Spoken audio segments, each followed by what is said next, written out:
Welcome in, everyone. Hey, Ray. Hey, Millie. Hey, Ray, thanks for doing first.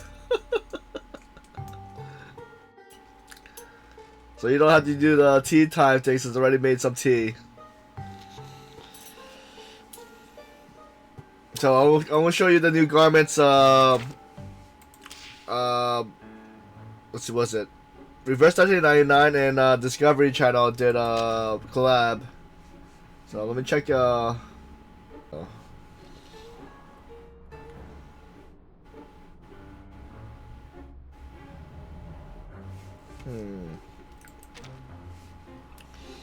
All right. So let me see. Let's see the garments anyway.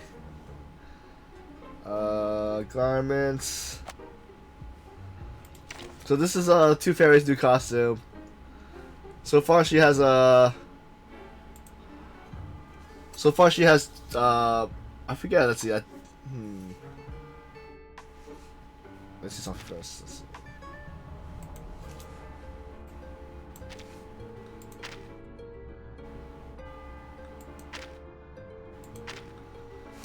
So let me just click on my character, Tooth Fairy, since she is one of my main characters. It's time for a checkup. Please open your mouth. So that's her basic outfit. Then her second outfit when she The next one is the sports outfit. Oops. I was thinking of getting this, but yeah, I wasn't I didn't make it in time, so I'm like, yeah, maybe I'll just get this now, because I started buying the garments after 1.6 came out.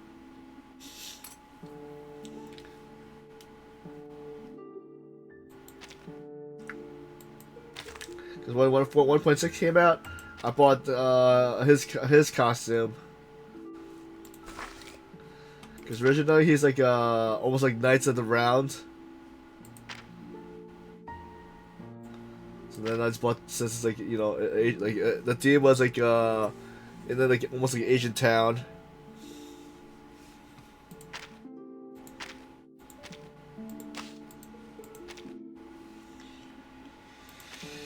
Alright, let's see what Gintian's outfit is. I don't have him yet. Hey Daniel, how's everything?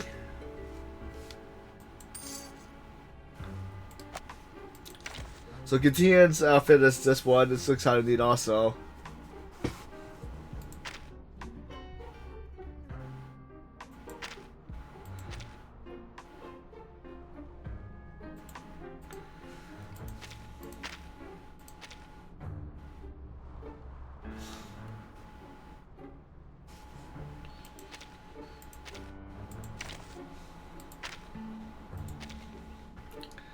So you can get like a whole screenshot if needed for the costumes or outfits. And it's what is it like? What is Stonehenge? So those are only two new outfits for the Discovery. I think it was only as I said, collab between Discovery Channel and Reverse 1999. Interesting things happen during night shifts. You meet a talking dog, a swooping around UFO, a girl trapped in some TVs, and more. Well, there are boring times, of course, but I'm glad that Plappy is here with me. Who's a betrayer?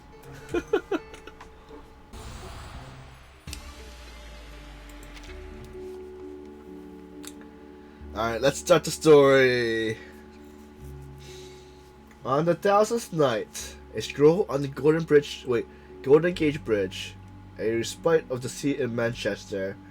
Her fingers move with fluid grace, mirroring the infinite flow of the universe.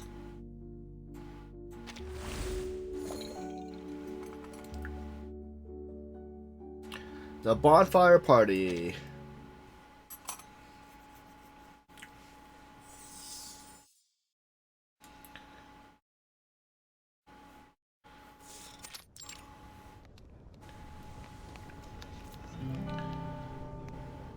Oh, who could say no to a light like this?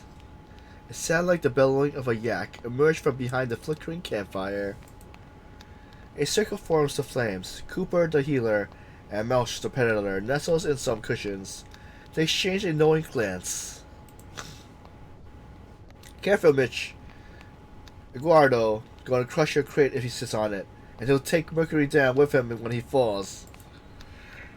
Richard furrows her brows with a smile and nudges Cooper's shoulder, urging her to pay attention to Eduardo. A warm welcome to you all. Thanks for taking time out of your busy schedule. Yeah. Thanks for taking time out of your busy schedule for foreseeing fate, commuting with ghosts, and chatting with imaginary friends to join our bonfire bash. I believe everyone knows what happened here. Eduardo scans the group gathered around the fire. Everyone has settled in their usual spots.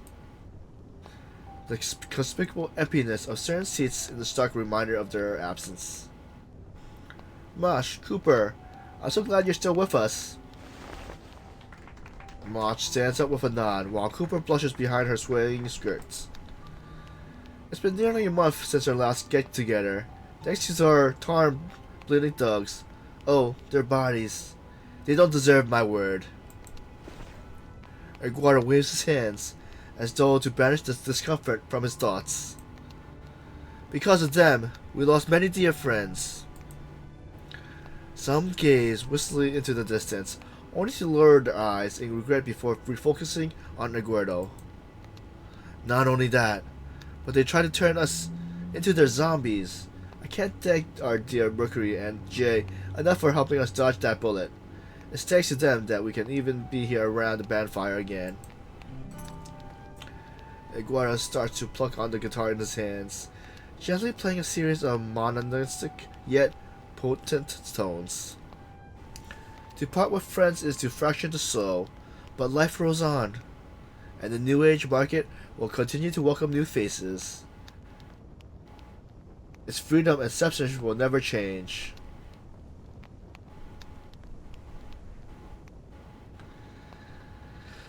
To part with friends is to fracture the... Wait, did I just read that already? Right. Let's see. What is that emote?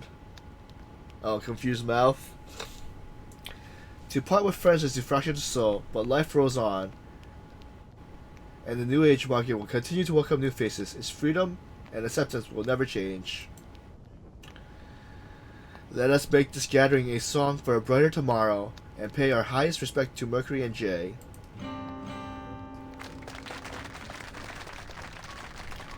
The group's eyes shift to Mercuri.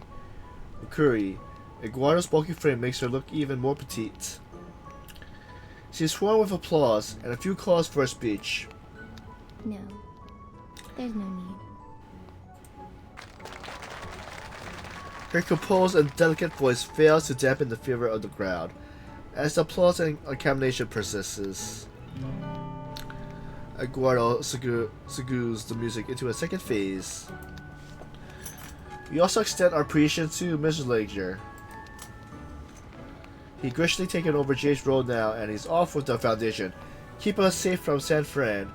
He's a big supporter of the market too. I scouts around for Ledger, and the clapping and cheering winds down. Ah, the big guy couldn't make it tonight, huh? That's right, sweetie. Mr. Ledger is swamped, busy getting cozy with Jay's turf to make sure he keeps us safe.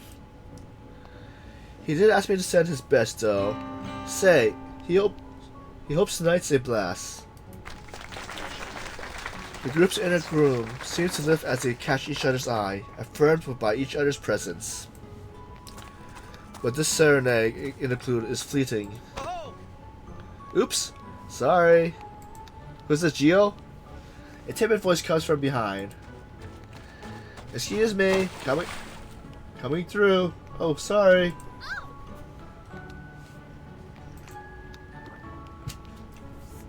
Dexter, the unlucky one, juggles 2 buckets of drinks, stumbles into the view. Perhaps the load is overwhelming or is stirring his footing. As he walks, liquid spills over the sides, like he's some kind of farmer attempting to evenly water his field. I'm so sorry. I'm sorry. Under your right foot. Mercuri reaches out as she tries to give him a hand. Oh! Despite her warning, Dexter's right foot lands squarely on a crystal ball. Before they know it, he's lying on his back, and both buckets have emptied their contents all over the now smoldering campfire. The people ease is extinguished as quickly as the fire. Oh, It's out? That wasn't booze you brought back. You unlucky duck. The people concerned quickly shifts to Dexter, to the campfire.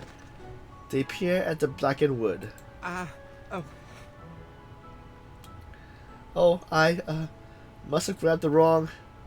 Maybe it's someone else's. Dexter lies there, dazed, covered in a mix of drinks and dirt. Get up, you poor kid. Eduardo puts down his guitar and guides Dexter over to the crates.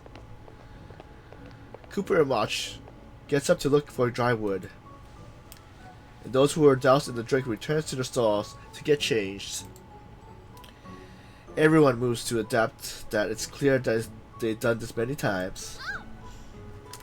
Can we have him do something else?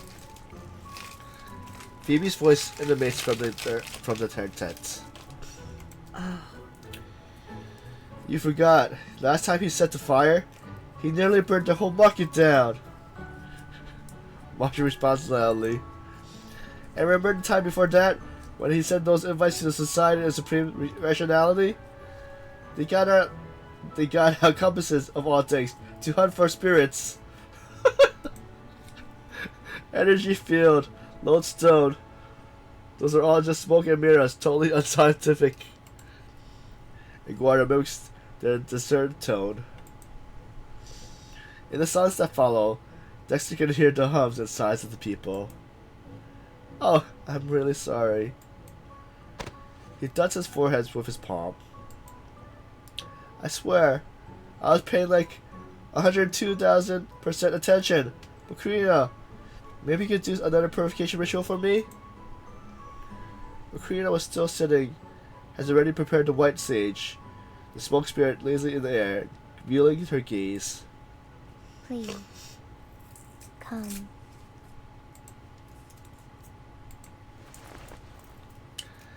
Dexter leans over to in front of Mercuri. She circles the sage around his head. Fire, I request your aid. Disperse the shadows and illuminate our bodies. Earth, I request your support. Preserve and stabilize our energy.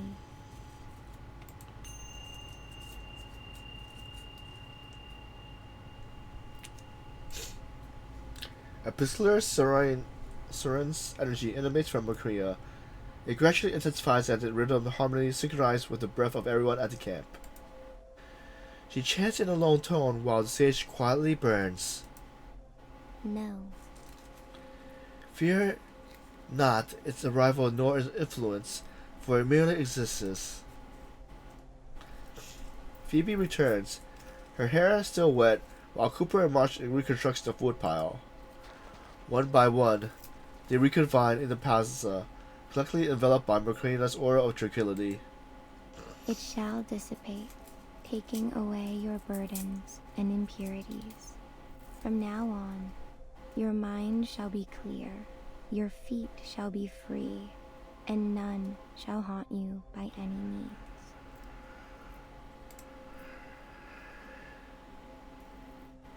It's getting dark. The attendees fall into a hushed silence as their collective focus falls on Mercuri. At this moment, the plaza is as placid as a lake under the glow of moonlight, where the smallest breeze could cause its surface to quiver. Breathe in and out. Enveloped by the energy field they created under Mercuri's direction, The crowd woos start to dissipate. Breathe in. Time seems to slow down with each passing breath. There is nothing but the gentle sound of distant cars and the occasional chirping of insects. And out.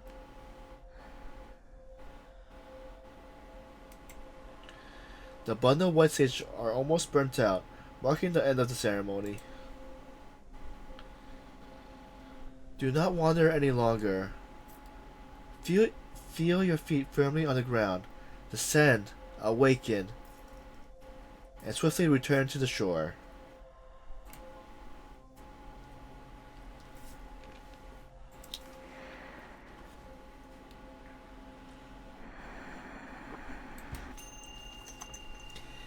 And that's it. As the final remnants of the sage descend to the earth, the plaza transitions from tranquility. Thank you, Mercuri. Dexter covers his face in a gesture of piety. Behind him, the fire has been reunited. It's like the first time we had a bonfire gathering. Let's keep the party going, folks. He picks up his car once more. Cooper and Mitch smooch up beside each other to avoid the soaked end of the mess, and Phoebe finds a dry, sandy spot to sit down again. Embarrassed by the need of everyone to adjust their seats, Dexter deliberately sits a little away. Please. Come.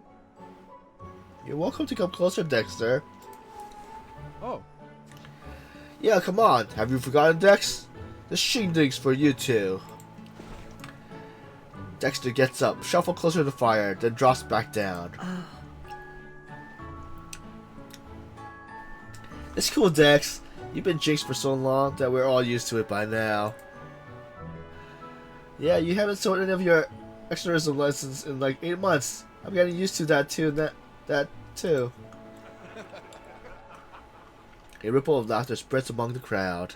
Oh, come on! Anyone would have thought they could make a fortune by selling incense at that time. oh, Oh yeah, times were tough for everyone. No one blames you, Dex. 8 months. Poor Dexter. It seems like you're the only one who's stuck in the book. Aguado gently pats Dexter's shoulder. Dexter's expression sits somewhere between tear and laughter. A hand slowly rises among the group. May I ask? What happened back then? The group looks towards the voice. It belongs to someone they're not quite familiar with. I'm sorry. I wasn't back there then, so... Sorry. Can I ask? oh. Of course you can, little Lee. Newbies need to know where traditions come from so they can keep them alive. Now, listen to me.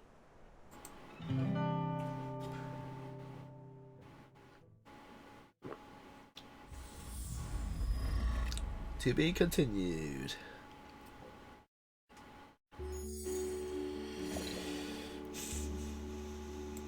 Stage 2.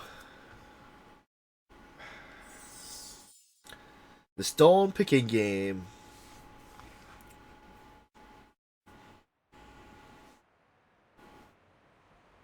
Eight months ago. Amidst the clamor of the marketplace, Mercuri appears to be searching for something. She navigates through the crowd with a bundle of herbs in her hands. I see it. Another one. She spots a little ball of energy curled in the corner and hurries over to it. Gray. Lifeless. Moaning in pain. She crushes down and presses her forehead against a small cluster of energy.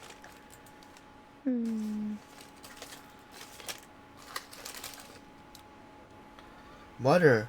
It's saying mother.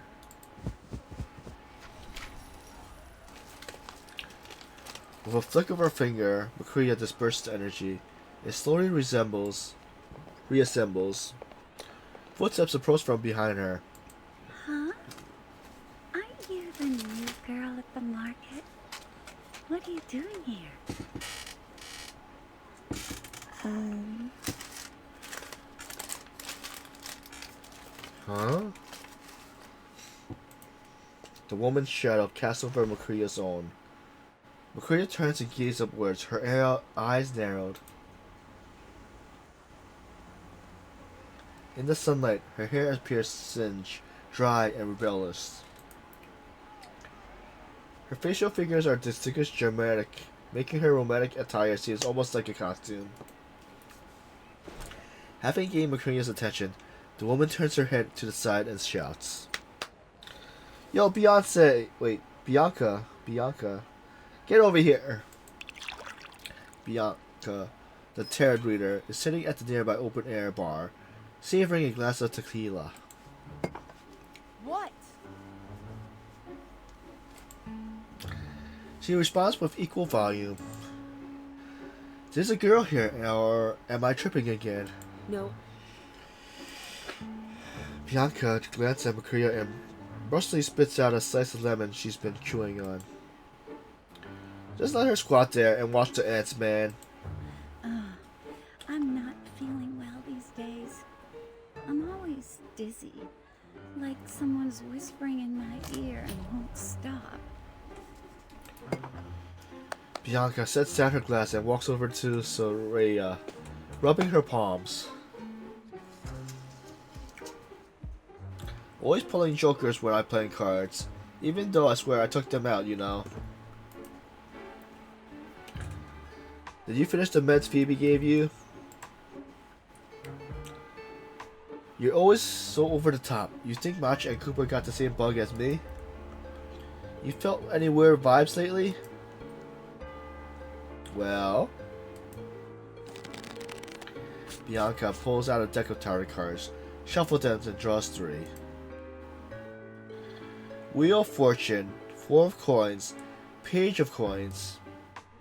I keep pulling these cards lately. Is that weird or what? Amidst their exchange, Mercuria quietly lights up the herb bundle in her hands. Under the smoky haze, the ball of energy starts to fade away. Mercuria scans her surroundings, assuring the energy has completely vanished.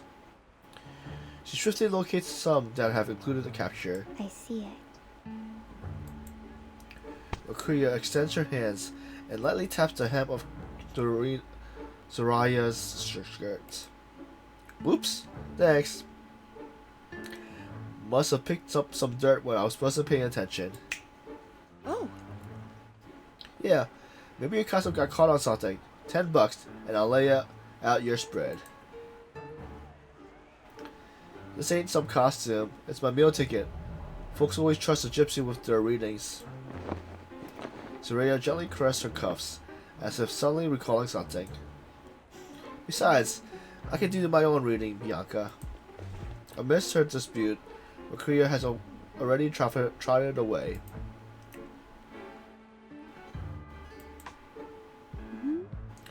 Where's she going? Mercuria makes her way to a faded heat lamp tent. The sound of disorder emanates from within.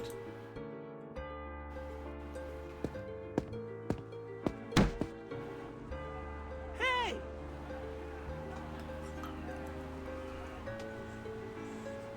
What are you trying to pull, man?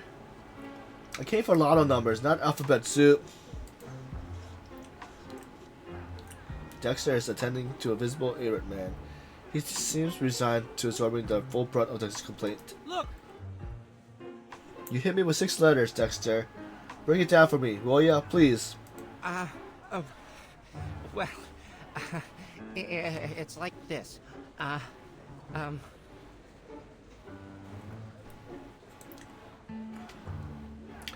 Dexter's left leg begins to quiver. He never sees rubbing his hands together. Each letter stands for a number. Like A is 1, B is 2. You get it?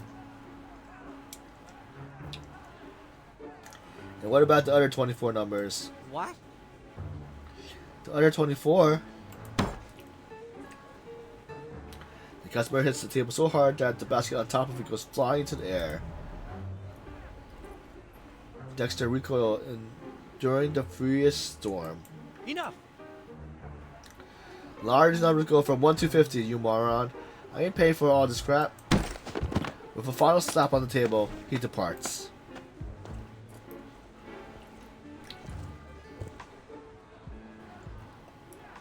Upon the customer's exit, Mercuri approaches. You can't seem to focus at all. Mercuri's voice, although emotionless, is more pleasant than the customer's bellowing. Oh! Hello, oh, sorry, Miss Barbara. But wait, oh, sorry. Wait, Miss Barbara's next in line. No. I'm just a drifter, not a customer. Name's Mercuri. And for that lady, I asked her to wait outside for the moment. I'm sorry. I've been super out of it lately, so are you like our new neighbor or something? Dexter rises unsteadily, pressing his hand to his forehead. Let me get you some tea. He heads over to the low camping table. Mercuri follows him close behind. On the table sits a capsized teapot. The tea pooling on the table surface. This is clearly a common occurrence based on the plethora of other stains that have long since penetrated deep into the woods. There is also a collection of fast food boxes, a smattering of half-eaten snacks bags, and a pile of flattened disposable cups. Dexter has somehow managed to precautiously bounce them in a sort of crumpled tower. Sorry. My place isn't really set up for guests. Dexter strokes his chin, abashed from the disleveled state of his tent. Mercuri's attention is directed somewhere else. Wait, elsewhere. I see it. It's seeping out again. What? Mercuri squats behind Dexter, suffusing something with the herb bundle. Your spirit, your energy. Can't you feel it? It's spilling out of you. I can see it from that table to here. The entire marketplace is the principle of your essence. Everyone can feel it. Sorry, can you make it sound like I peed my pants or something? Mercuri rises, a perplexed look in her eyes as she disturbs Dexter. Your energy. It's like a puddle in heavy rain. Chaotic and muddy, with leaves and insects tumbling around inside in panic. You seek stillness, but find yourself adrift. You lost your grounding, and it's causing your essence to overflow. Mother. Earth. Yes, it mentioned Mother. Is that so? Are you looking for your mother? Dexter's eyes widen in astonishment. No, I'm looking for her necklace. I lost it, and now she won't stop complaining. No.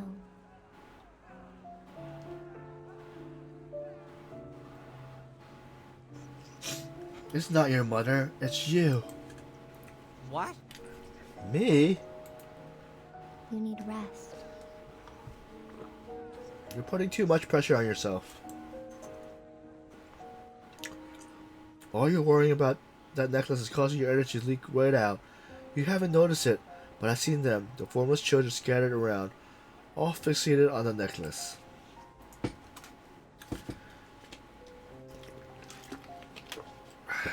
Mercuri gently touches the energy ball in her hand. I see it. With every foot and fingerprint, you left them behind. They're like children who have lost their mother, crying for attention. Mercuri brings her hands together and up to Dexter's ear. Now.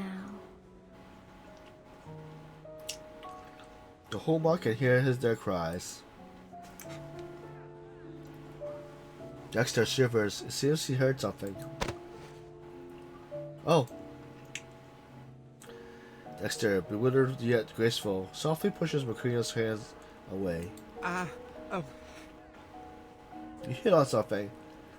It's pretty hard to believe. This is my arcade skill, not some energy leak. Dexter stretched out a finger. A glowing ball forms at its tip, quickly transforming into a little figure. It clings to Dexter's fingertip, looking sad. They have the same expression. Mercuri wiggles her fingers at the figure. It scurries away into Dexter's palm. Oh, Oh, I didn't mean to scare you. Mercuri approaches to the little figure. I think It's kind of unbelievable, don't you think? A stranger shows up and tells you that you're the reason the whole market's haunted?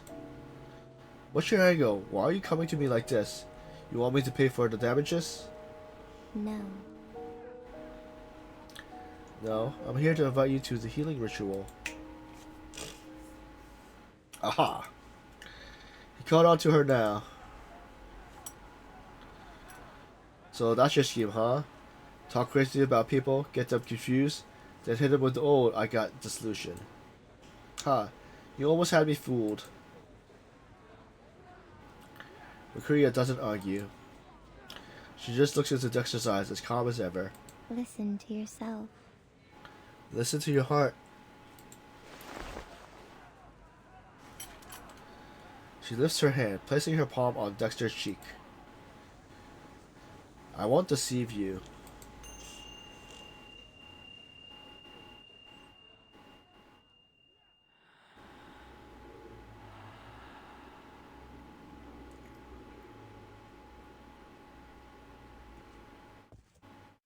Hey. Hey, Dexter. Is that his mom?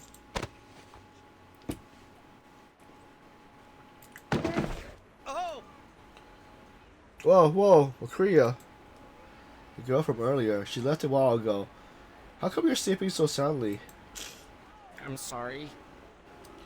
Sorry, I just suddenly felt like I was flying or something. All light and comfy, just... Got it. Same old. Barbara pulls a keychain from the basket on the table and thrusts it into Dexter's hands. Can you hurry, please? Dexter, peering at the keychain in his palm, seems to awaken the peculiar nature of this exchange. May I ask you a question, Miss Barbara?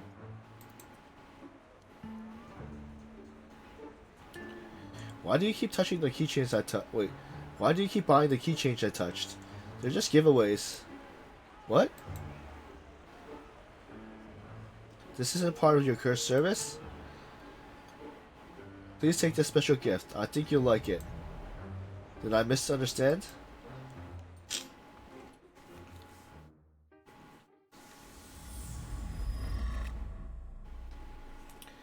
To be continued.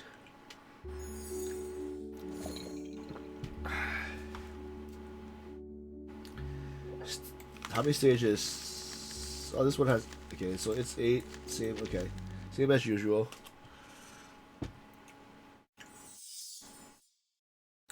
Part 3. By the Moonlit Sea.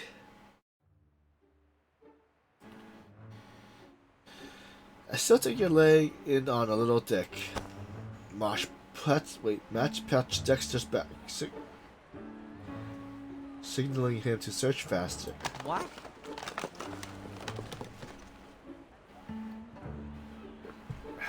Can't whatever you have to say wait until I dug it up, Marsh? Dexter is half plunged into Marsh's crate as he searched for its content. How do you ever find anything in this big thing?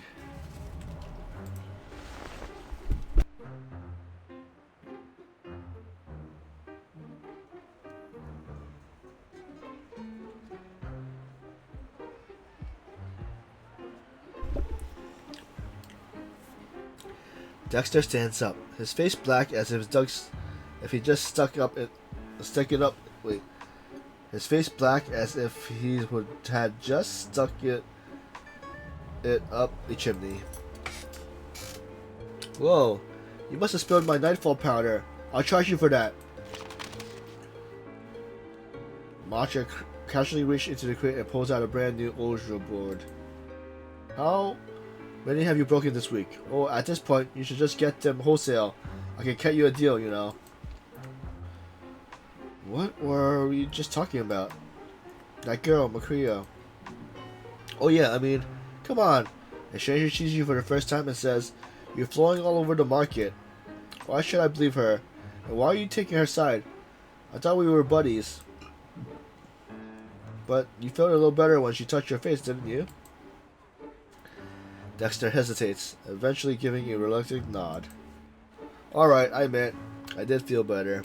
Why not try her healing ritual? Across from the tent, Mercuri stands quietly by her side. Purification ritual banishes the darkness, soothes the soul, and welcomes the light of calm within.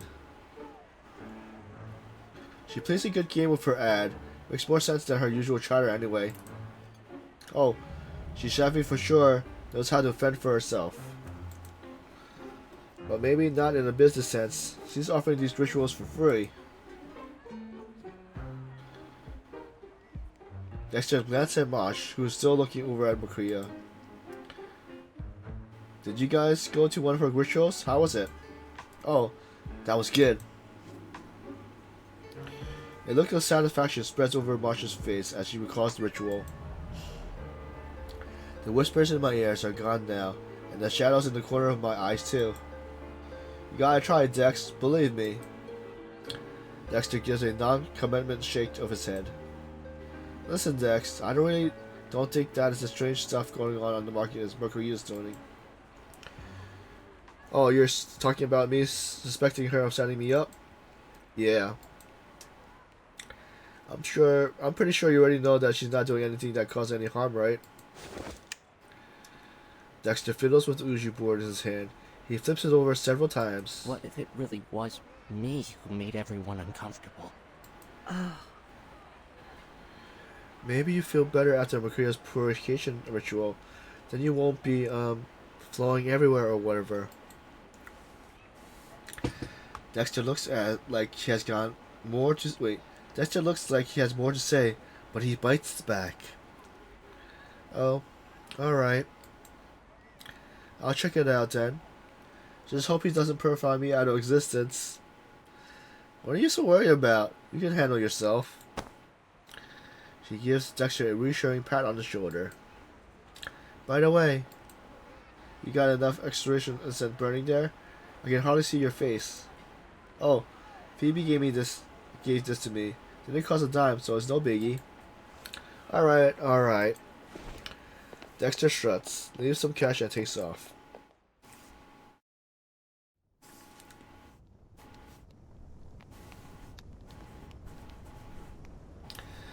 Evening has arrived, signifying a commencement of the ritual.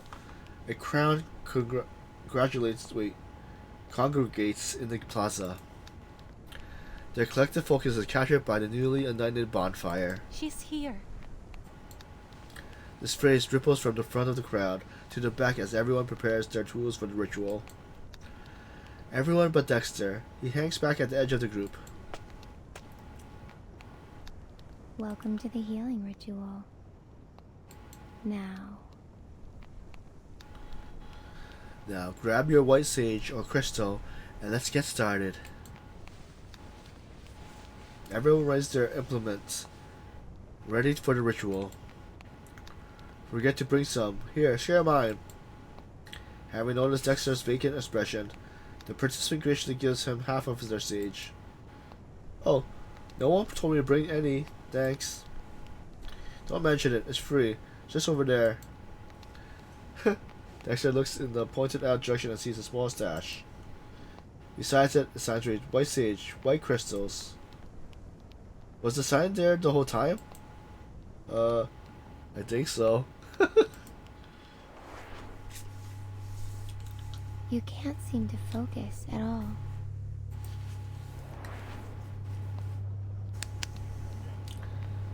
Man, why is that popping into your head right now?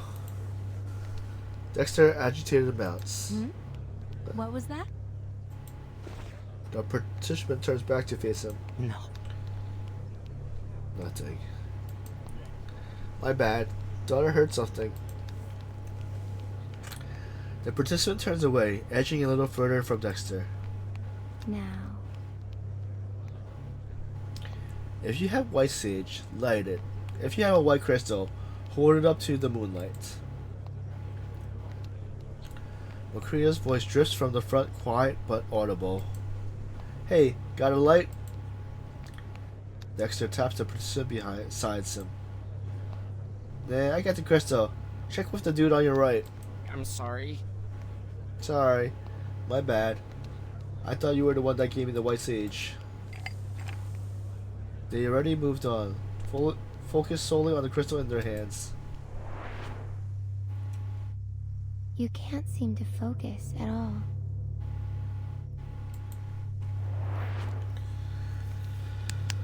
Oh, forget her, man. She got you totally mixed up. Get your foot off me! Oops, sorry. I thought you were trying to push to the front. I've been standing here right here the whole time. I haven't moved an inch. There's a faint sense of unease around Dexter. Huh? As his heart starts to thump harder, the unease around him grows into a ruckus. It's spreading from everywhere from where he's standing. Huh? Me? Leave me alone, okay? Hey guys, what's happening? Oh. The crowd recoils from the scream, leaving the participants in their own little circle.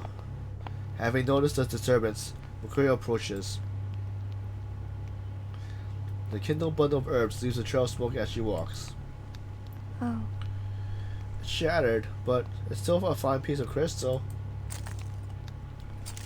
Mercuri picks up the fallen pendulum from the ground and returns it to the participant. Dexter's legs goes weak.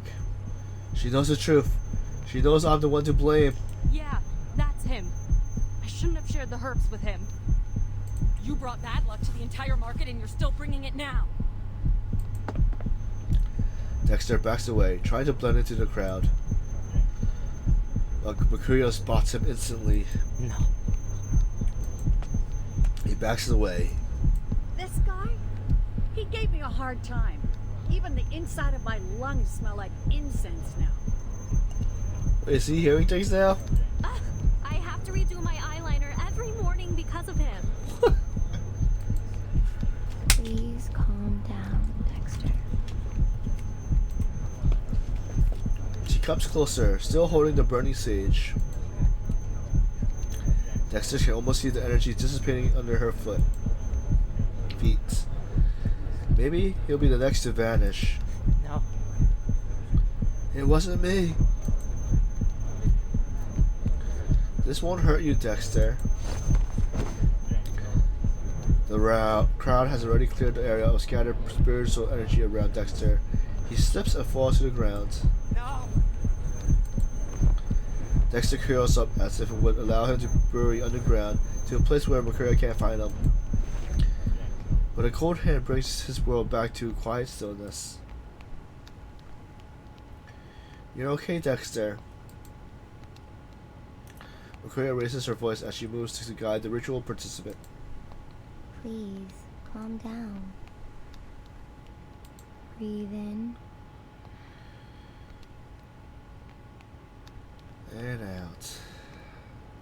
and out.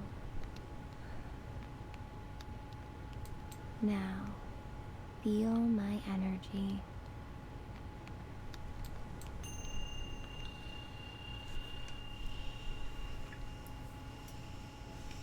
Your Rest. excess of emotion is tormenting you. You're worn down, Dexter. Like a ruler drawn from over uneven sand, or a straw sweeping away the foam above the rim of a cup. Dexter fits snugly into the container that is himself. Oh. Dexter's breathing gradually regulates, like a crumpled piece of paper opening and pressed flat. Mercuri smooths out every crease. Soon, Dexter's so relaxed that he can barely open his eyes. Oh, You're alright now, Dexter. Those were the last words Dexter heard that night.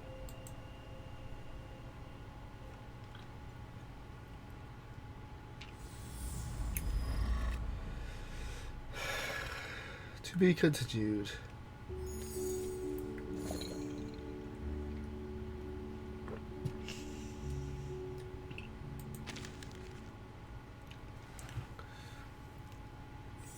So stage part 4, the day of departure.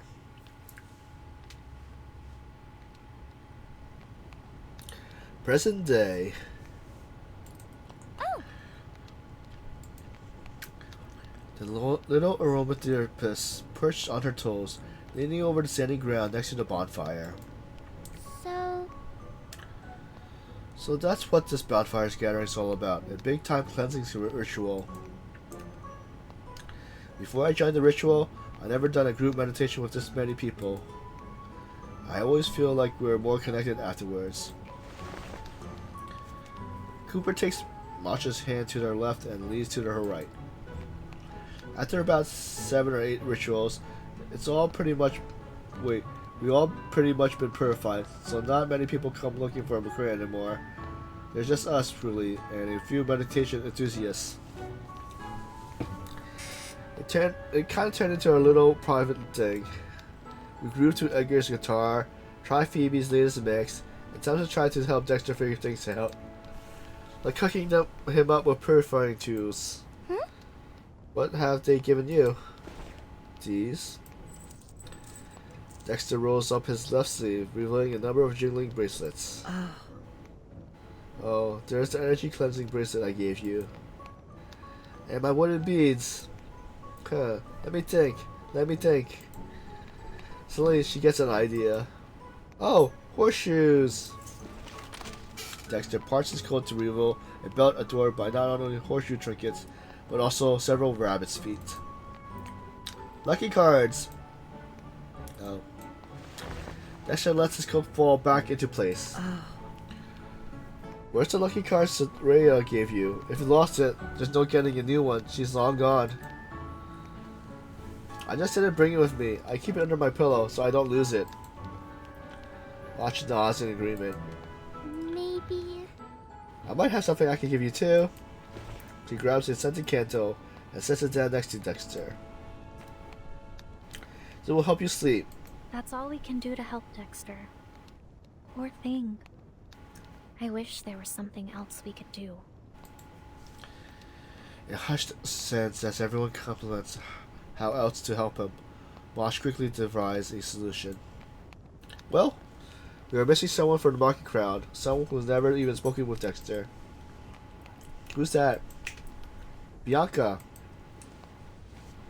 The group exchanged glances. Are we really going to ask her?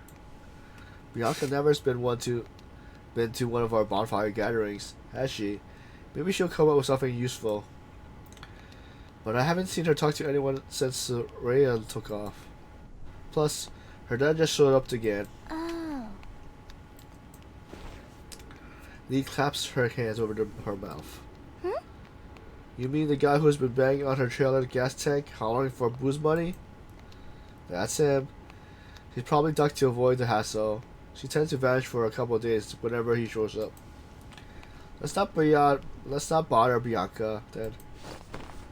Dexter shifts uncomfortably. Oh! Ah, why is there mud there? He desperately spurts a clump of mud from his hands onto his clothes. Maybe if Mercuri purrs me a few more times, I'll get better. The group focus turns to a long, silent Mercuri. She's basking in the moonlight, cradling a crystal in her hands. No. All I can do is pull the weeds. But Dexter, your heart's already too tangled up. I'm sorry. Pretty soon, I won't be able to clear them as fast as they grow, and then nothing will work. What? What should I do? He starts to panic again. Even the other starts to feel uneasy. Mercuri instantly waves away the spiritual energy, spilling from Dexter's anxiety, and lights another bundle of herbs. Anyhow. I'll retrieve your mother's necklace. Will you come with me?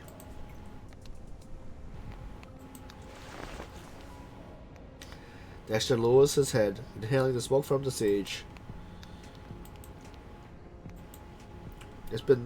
It's been lost for nearly 10 months now. No one knows where it is, Mercuri. I know. If I go with you, Dex. Gordon, not usually one to butt in, cuts Dexter's off. Huh? You're in no shape to leave the market. Even if Mercuri is not here, you still got us, and there's plenty of herbs and crystals to keep you steady. If you leave the market, you scatter your energy everywhere. Mercuri can't handle all that on that her own. Dexter looks up at Mercuri, but she doesn't react. She's waiting for him to decide. The sage is burning unusually fast, perhaps because there's an unusual large amount of energy to cleanse. Have you made your decision? Dexter stands still. Running is...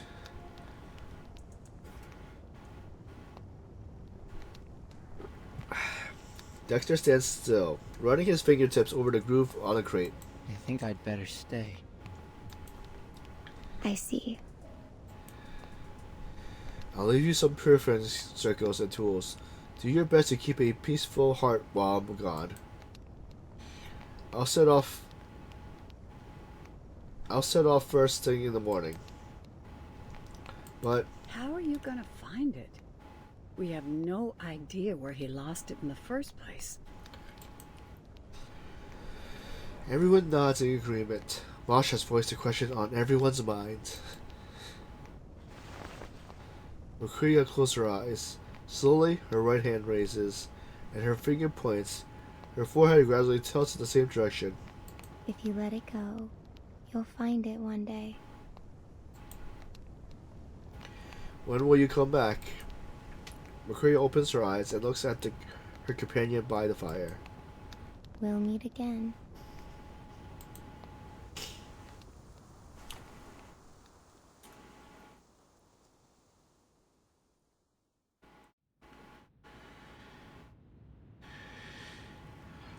Dawn. Mercuri sits on the ground. Her stall is as empty as it was when she first arrived. Mercuri has distributed her belongings among the members of the market, except for the worn map of America that she now holds in her hands. Well? Her finger glides across the map as she feels the energy beneath them. It's like she's searching for veins. Like the pack created by the fallen leaves of the tree, or the echo of cheerful little tunes. The bow slightly joyful against the stream. Whether in 4 or 8 beats, its sounds is sustained. Then it lands even so softly, without stirring a single speck of dust. Yeah. Fresh snow. Her fingertips land precisely on the name. Huh? Mercuri looks over at Bianca's trailer. It's been parked there for ages. The yellow paint has long been since flaked off. The remaining patch has been disturbed by dust. It no longer serves as a vehicle. Its structure intact enough to shelter Bianca from the elements. After watching for a moment, Mercuri stands up. She passes off the dust on her backside, folding up the map, and begins her journey.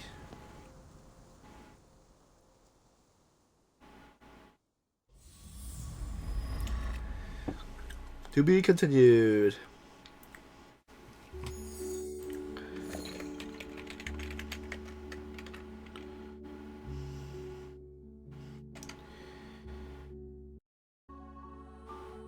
And we get to the half point, so now we're on stage 5, or part 5, Vacation in California. So right now, she's out and about looking for Dexter's mother's necklace.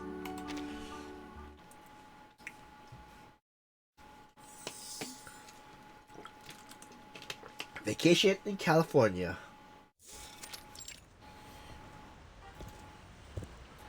Just outside the bike rental shop, Mercuri stands by the roadside, watching the traffic. A thin sheen of sweat covers her face. Her finger taps a gentle rhythm on her thigh. She's listening intently, focusing on the faint voice of the necklace in the midst of symphony of the world. 4 steps back. She watches the passing car as she murmurs to herself. No. Too bright.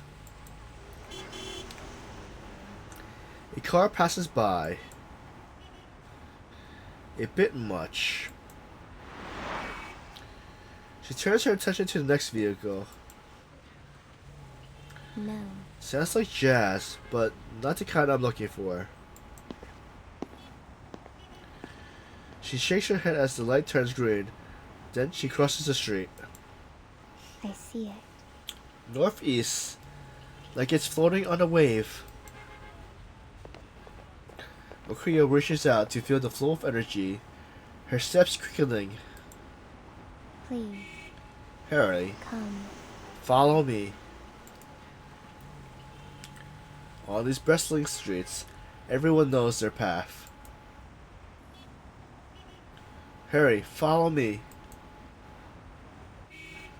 Mercuri simply waits to embrace whatever comes her way. Suddenly, she stops. Hitchhiking? She seems to have suddenly understood something. She hails a white sedan. This is the crescendo. It clarifies the necklace's energy. Now, the time for the first moment to meet the second. Could you give us a ride? I can't pay. Mercuri leans into an open car window. The tassel on her clothes catches the sunlight.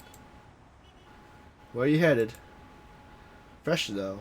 Up in, lucky girls! I'll take you to San Lucas. Thank you.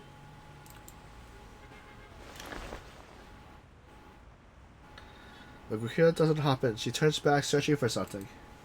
Bianca.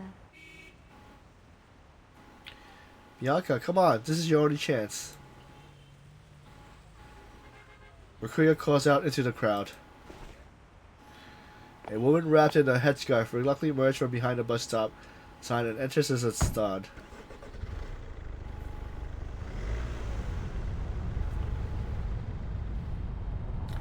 The car's interior is much livelier, or rather chaotic, than Bianca anticipated. 3 brown hens, 2 white roosters strut in the back, occasionally taking flight and landing on Bianca and Mercuri's head. A white bulldog with a swollen head lies leisurely in the passenger window, enjoying the breeze. After the white rooster's third aerial show, Bianca can contain her irritation no longer. Why aren't they in cages? Well, so they produce the finest eggs in the country. What? You mean your country judges eggs on whether the chicken can fasten a seatbelt?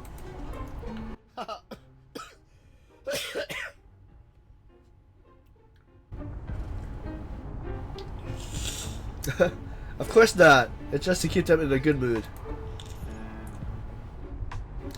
Feel free to hold him, Miss Bianca. Alexa is very obedient chicken. Oh. He even has a name?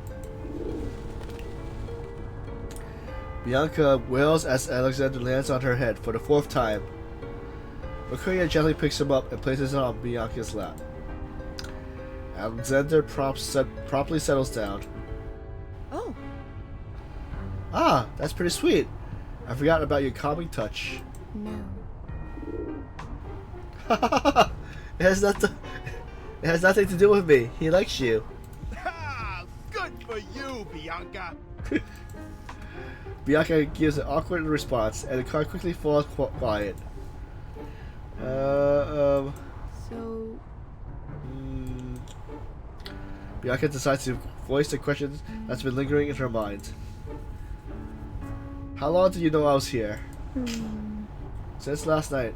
I saw you sitting on the roof of a car. Oh. That long, huh? I see it. I sense your energy.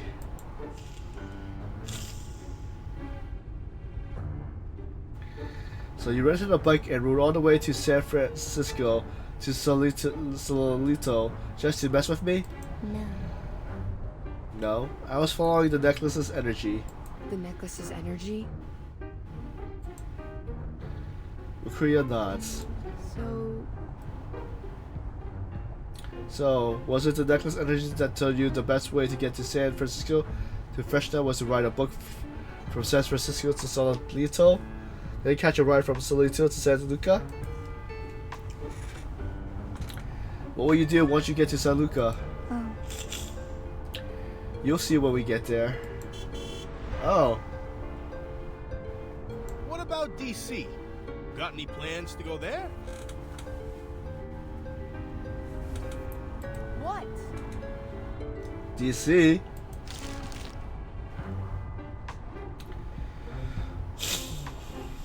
Bianca takes Mercuri's map and eventually finds Washington, D.C. on the other side of the continent.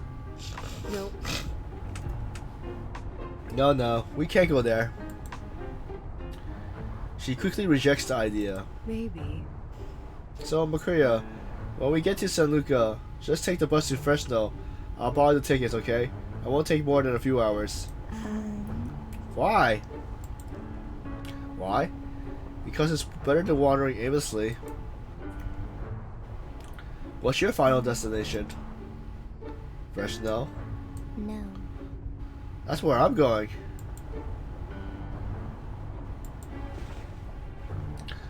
Bianca hesitates before rubbing her hair in frustration. Whatever. Have it your way. Bianca.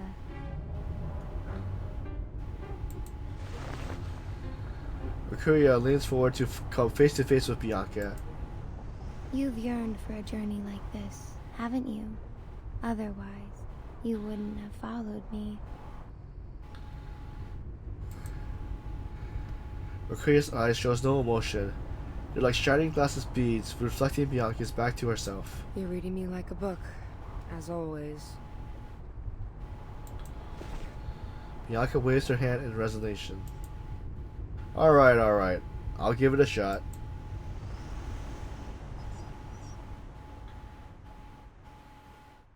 I know this girl who lives as free as the wind.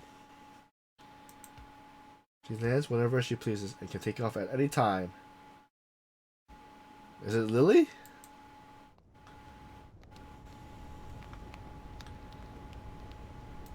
But we're missing someone. Someone who had never spoken with Dexter. Who's that? Bianca! The hand pulls to pry open a battle cat paws, simply surprised at her name being mentioned. Welcome back, Melee! Then she goes ahead and opens it. It's a gathering I never joined. I'm content watching from afar, just like the beginning. Bianca casually flicks the cap into a nearby trash bucket. Huh? You mean that guy who's been banging on her trailer gas tank? Hollering for booze money? Yep, that's my dad. Bianca takes a swig, still unsure of where to hide from him tomorrow. If her father finds her, it'll be yet another round of begging and stealing. I should have just split with Serrera and saved myself the headache. But why didn't I bail when I had the chance? Yeah. I'll set off first thing in the morning. Huh? Bianca murmurs to herself. I'll set off first thing in the morning. Why does she get to be so free? Bianca rests her chin on her hand. She watches as they finish chatting, extinguish the bonfire, and disperse. The New Age market falls silent. Could I also live a free life like she does?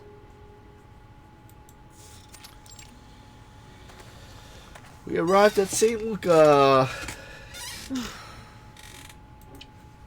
I see it. You're looking pretty down. Your energy's all wilted. An hour walk on a rocky trail would melt anyone. Don't you ever get tired? But Mercuria's steps remain sprightly. Where are we? Mercuri pulls out the map, but hesitates to pinpoint their location. So, Mercuria? I don't know. I'm following you.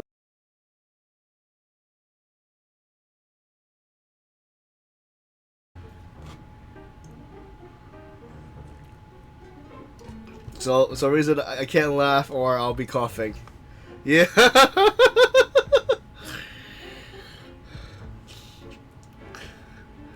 I don't know. I'm following you.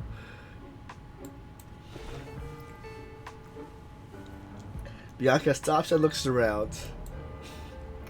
The road winds upward through the mountains and disappears into the distance.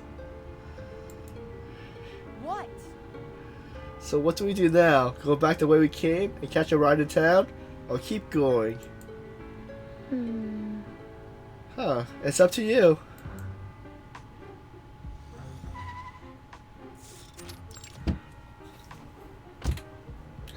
"15 minutes ago, having arrived and seen Luca, Mercuria and Bianca exits the sedan, brushing feathers off their clothes.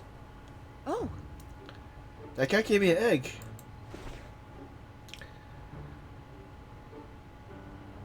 Bianca holds the egg against the sun to see if there's an embryo inside. so What's our next move?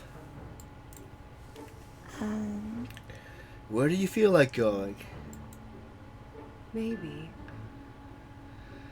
Let's find a spot to check if this egg's got any life in it first. That shot will work. Mercuria points nonchalantly at the building with a rooster on the roof. No, I decide where we go. Bianca, eager to fulfill the promise she made in the car, is ready to take the lead. She closes her eyes and spins around, stopping just before she falls. Oh. That way! She points to the dirt road. Bianca cradles the egg in her palm once again as she declares her decision. We'll go that way, and the first shopper we can find will tell us what's up with the egg.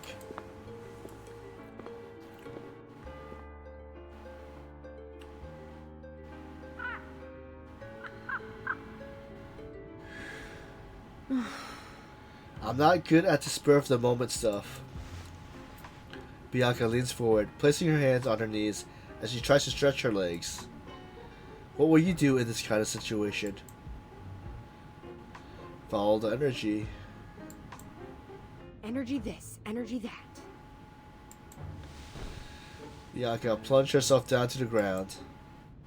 So, Where's your energy taking you now? It's following you. oh, Great! Bianca lies down on the roadside. You need rest. Good idea. A break will do some good. Mercury lies down next to Bianca and closes her eyes. Her silver hair blends into the grass. The grasshopper lands on her nose. She gently rubs her nose, causing her to hop away again. You go to sleep just like that? Bianca's nose is filled with the smell of fresh grass. Ready to go? no, Oh, Then why not sleep? So Mercuria's like all like carefree. Mercuria turns her body away from Bianca as she prepares to take a nap. Bianca doesn't know what choice to make. So she just closes her eyes ever so tightly. Bianca,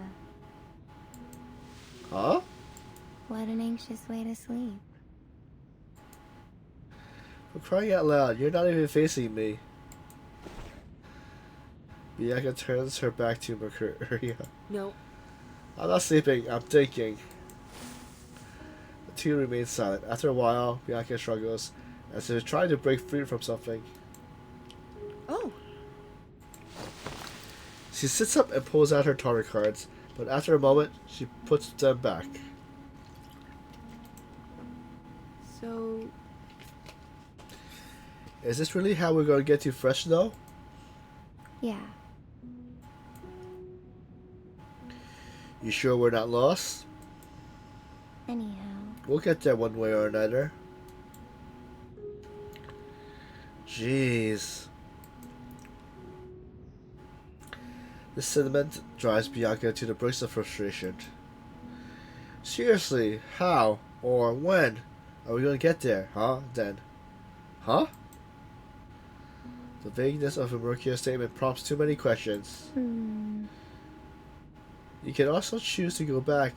It doesn't mean you're not free. Not free.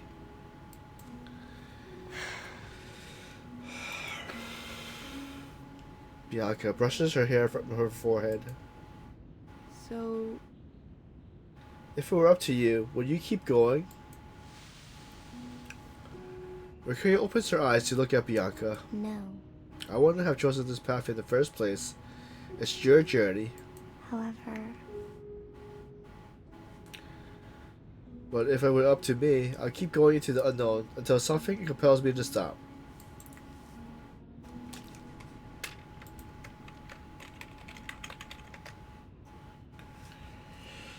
Bianca stares into the distance at the road disappearing into the mountains.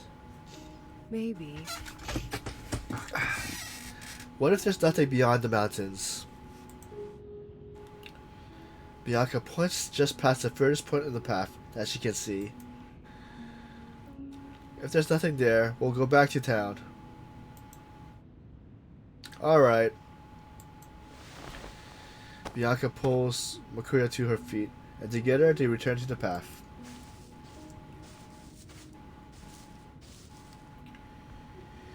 After what feels like an eternity. Huh. Every step Bianca takes feels like like wailing through the thick sludge. She forced herself to keep walking, but she hardly making any progress. Bianca raises her head, realizing how far she is from the highest point of the road.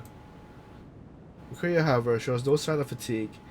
She's already at the summit, looking out over the landscape. Bianca. Come on, Bianca. Once she's close, Mercuri reaches out to Bianca and helps her up to the final ledge. Look! At the foot of the hillside, by the duck road, sits a little red house. Oh, That's not just any house. Look at the sign out front. Who would have thought there'll be a shop out here? Can you see what the sign says? Mercuri shakes her head. However, But I guess we're about to find out whether you get a pet chicken or not.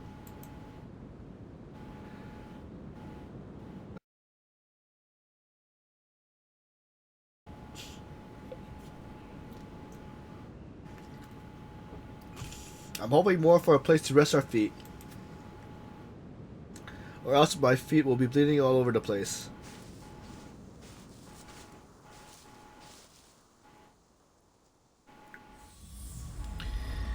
To be continued. Got 3 more left. Stage 6. Rest, stop, reveal.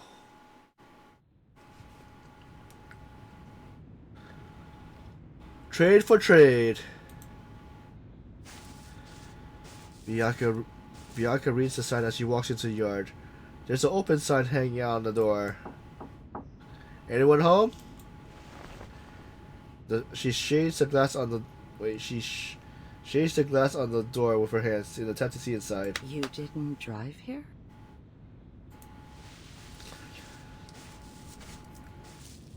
The shopper emerged from the backyard. Her apron is covered in soil. She must have been tending to her garden. Come on in, the door's unlocked. Bianca pulls the door open. Its bell rings. The thrift shop is filled with wide varieties of goods, each with their own level of quality, like the result of a bantering among its customers. Ceramic clocks, rain boots, fans, diving gear, even urns for ashes. The shopkeeper drops her aprons as she enters from the back door. Oh, Oh, right. Can you help me see if this egg will hatch a chick? Bianca produces small baskets from her waist that she weaves from the thread of her hem during the long walk. Let me see. The shopkeeper retreats before returning with a small flashlight. She shines it into egg, revealing an unformed body within. Oh, Oh, I see it. It's growing, that's for sure. Are you planning to keep carrying it around like this? Some kind of new age prenatal education? no. I just picked it up on our way here.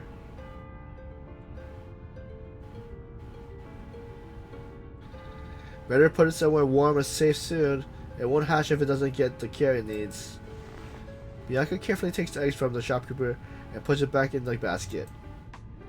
So,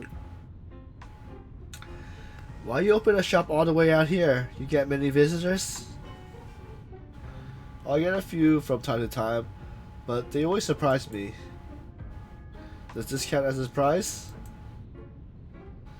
Bianca nods to the egg in the basket. oh, not at all, young ladies. I'm a godmother to many children. There are more kids born on the road than you think, and I just so happen to have some medical know-how. As for why I opened the shop, the shopkeeper strikes an elegant pose as if on camera. When you begin a journey, no one knows exactly what will happen. Embracing the unknown can be a lot of fun. She looks fondly at the items in the shop. Each piece is in place holds a fragment of the traveler's life. Oh, It's like I'm living in a different movie every day. so, What was the first thing you traded for? That's a question I hear a lot. She opens the cash register and pulls out a wad of bills. when I exchanged a roll of toilet paper for this, I thought, hey, this is a once-in-a-lifetime opportunity.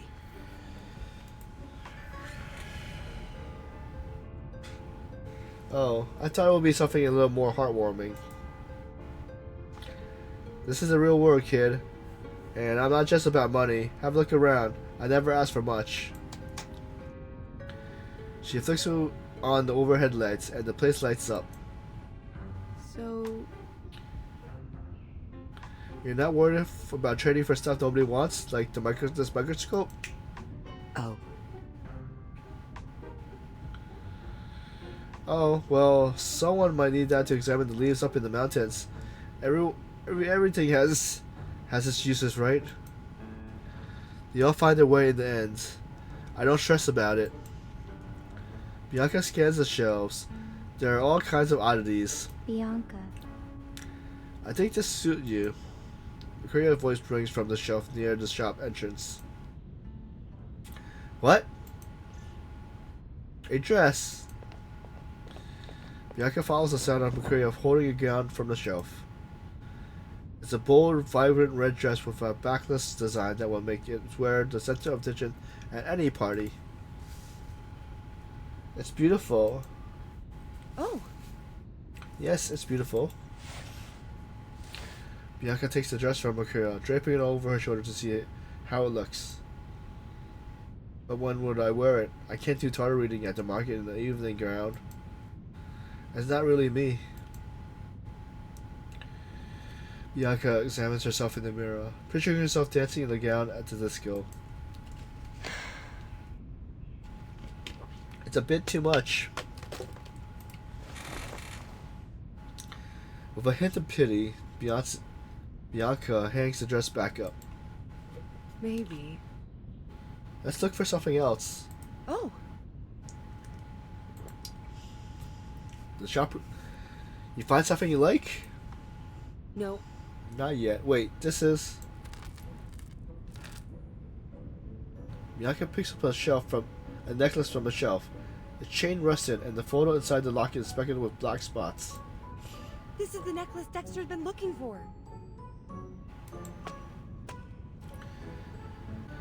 Mercuri glides over. How the what? Is this what you expected, Mercuri? No. This is the path you choose, Bianca. I merely followed you. Oh, Oh my god, oh my god, oh my god. I actually found Dexter's necklace that been missing for 10 months. How much is it?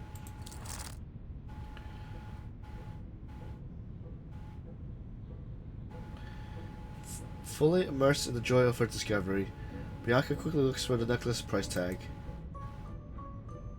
It's a free gift? What did I say? Every item serves a purpose for someone in the world. I'm not sure why this shopkeeper sounds familiar. The shopkeeper smiles warmly, perhaps genuinely happy for Bianca's delight. so Does that mean we can just take it? Oh, It means you have to buy something first. The shopkeeper's joy turns to a satisfying smile of a farmer with a barn full of wheat. oh, Oh, then let's pick out something else.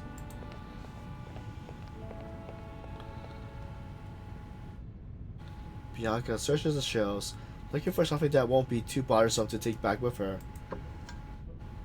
The ceramic clock, it's a bit heavy. Bianca picks it up, weighs it, and puts it down again. Her eyes keep landing on the red dress, but she continues to pursue the shop. maybe. Rain boots, probably more comfortable than my heels. They can be kind of heavy though. Is she gonna get the red dress? The allure of red dress persists, but she has visually no occasion to wear it. Bianca ducks her head below the shelf to avoid seeing it again. Oh, A fan! That'll cool us for the rest of the trip. If it doesn't need electricity, that is. Bianca. So just get the red dress. Huh? Bianca stares at Mercuri, who has picked up the red dress once again. She can practically hear the spellbinding pitch about to leave Mercuri's lips. She needs to speak up before she can maintain some base of control. Fine, fine. I'll take it. She gives in completely.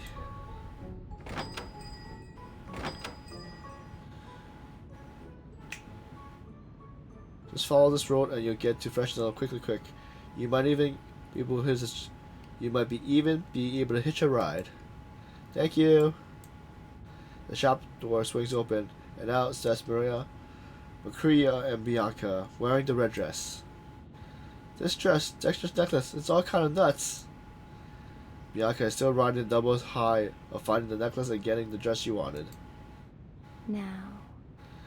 Where are we headed now? Fresno! Let's go. Let's.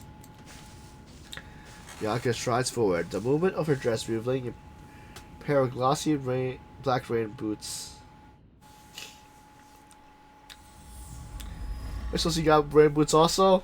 I guess it's better than wearing her heels that she's having pain with. Stage 7, go with the flow.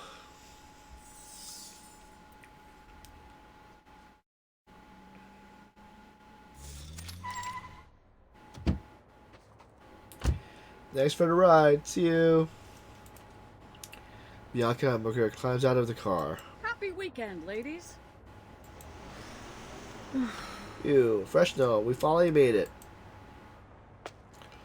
Bianca drifts along the sidewalk like a half-deflated balloon. Gotta walk on my toes. Think I'll scream if my heels touch the ground. Look, there's a restaurant right there. Guess this is our best bet. My feet are killing me. Leaning on Mercuri and winching from the blisters, Bianca scuffers into the restaurant on her toes. This place isn't busy, so they're seated right away, and the server comes over to take their order. 2 beef tacos, some corn chips, and can I grab a fortune cookie? Of course. The server placed a fortune cookie on the table before heading to the kitchen. Mercuri gets up to follow her. Huh? Bianca stops crackling open the fortune cookie. She watches Mercuri talking to the manager of the kitchen through the pass-through. They seem to have struck some kind of deal. Mercuri heads back.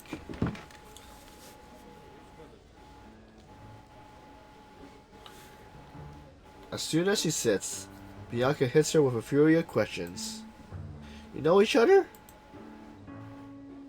Just met. Oh. What were you two chatting about? A job. A job? Bianca looks around, puzzled. I don't sense anything unusual here. No. A job as a waitress. A waitress? Yeah. You should always start by getting a job when you settle in a new city. Bianca looks incredibly at the Mercuri. So... You're not heading back? You're not gonna keep doing your spiritual healing thing? I'll stay here for a while, just like I did when I first arrived in San Francisco. Being a spiritual healer isn't all I do. I just need to settle down first.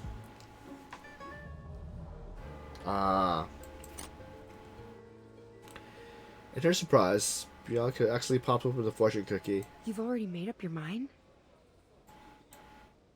Mercuri nods slightly. So... What about Dexter's necklace? Oh. You can bring it back. Mercuri's reply is sincere. Was this a plan from the beginning? Mercuri nods. This is how I live. Indeed, she's a free soul. Bianca reads the message from the fortune cookie. You always have a true friend by your side. Bullshit.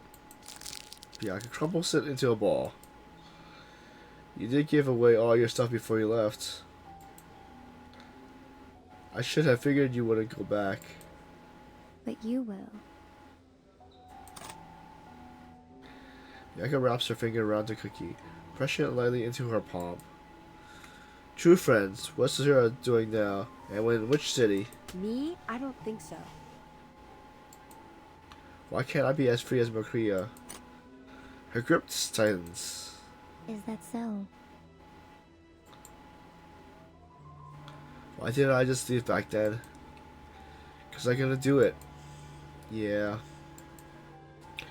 Bianca, sweetie, come on over to Daddy. No matter how bad I wanted to leave.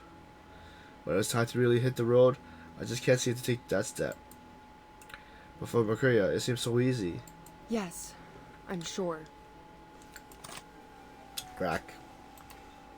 Bianca. Mercuri grabs Bianca's hand. Her fortune cookie has been reduced to crumbs. No, don't cast your arcane skill on me. What was once calming now feels like a snake ready to strike. Bianca pulls away from Mercuri's touch. She realizes her eyes are wet with tear. I never realized how awful it is to lead a calm, uneventful life. Mercuri's hands remain extended, but Bianca can't discern her expression through her tears. Now that her friend is gone, Bianca finally sees how lonely and trapped she is in San Francisco. Dad. She resents him, the man who she once admired is at the very same man who is now restraining her, holding her tight in his grip.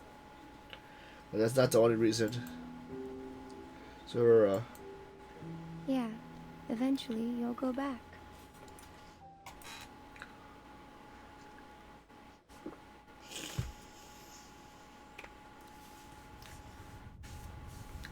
Bianca has calmed down. Mercuri sips opposite, watching her oddly thick corn chips on the table as her emotion dissipates. She unpausingly snatches Mercuri's taco after finishing her own. You seem to be in a better mood. Bianca nods. Thank you. This journey has been nice. I feel like I just woken up from a day-long hangover. I found Dexter's necklace, got the dress I love, and have a real adventure. I don't think I have the nerve to start over somewhere else, Mercuri. I'm not like you. No, It's not about nerve, Bianca. It's just how I live. I was born without a home. Now, may I hold your hands?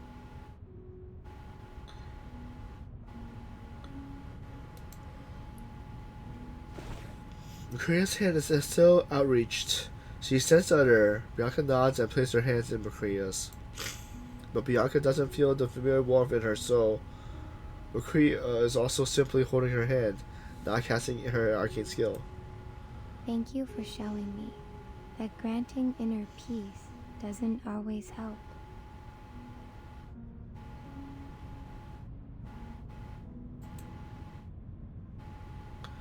Bianca murks. Since this dream is coming to an end, shall we do something to complete it? What do you propose? I've never seen myself dancing in a party dress. Let's go. Are we going to the disco bar?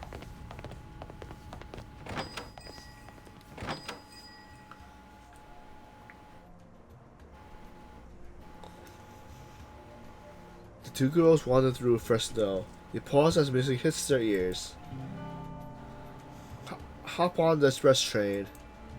With little else but a tickle in hands, the Buster songs flow throughout the bustling streets, leading Bianca and Mercedes to its source.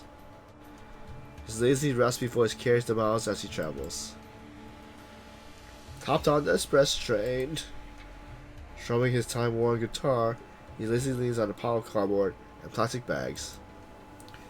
His fingers stained, but are still producing wonderful sounds.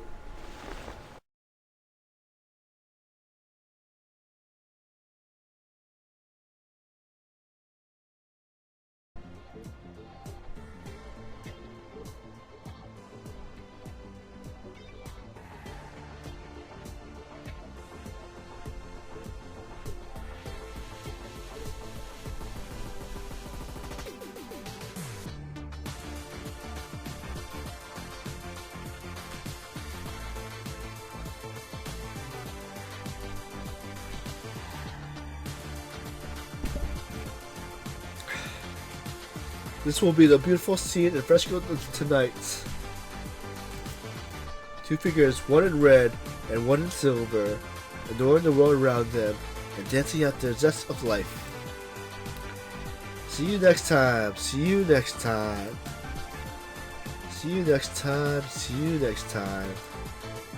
Bianca sings wholeheartedly, not wanting the night to end, not wanting the spirited dream to fade. Tomorrow's gotta be better than today. She believes it. Tomorrow will be better.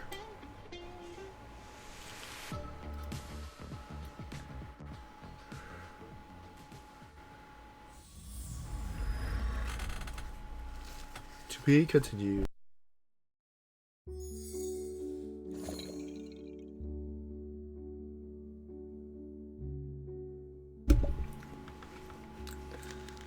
And last, Stage 8, the good old days.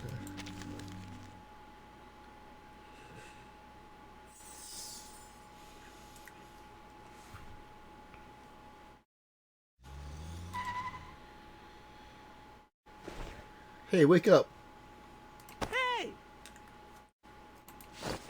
Huh? We're here. Thank you.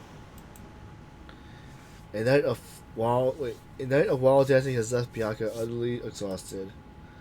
It's 5 in the morning and the dawn chorus has begun. Birds flit from branch to branch, chirping to one another. But this is not yet time for the New Age market to awaken. Most stalls sit empty, while a few contains people in deep meditation as the qualities make the most of the morning. Ah, can I help you with anything, miss? Eduardo's words are cut short. Bianca? Eduardo looks at her up and down. Oh, That's a pretty dress. Did you just get it? He hesitates before continuing. Bianca, some stuff went down at the market while you were gone. He's choosing his words carefully. Mercuria, she's gone, I know. I went with her. Oh. Oh. It's hard to tell if he's more shocked that Bianca ran into Mercuria or that she was traveling with her. I'm beat, Eduardo. Go to crash for a while. Could you get everyone together? I have something to say. Sure. Leave it to me. Bianca drags herself back to her trailer.